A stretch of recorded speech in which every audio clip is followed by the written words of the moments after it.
your dog loves more.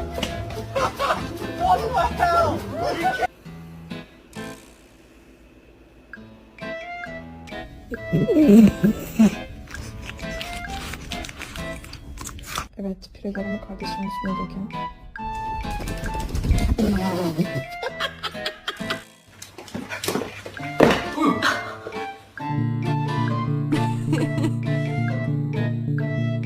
You don't have to be scared of the kitty.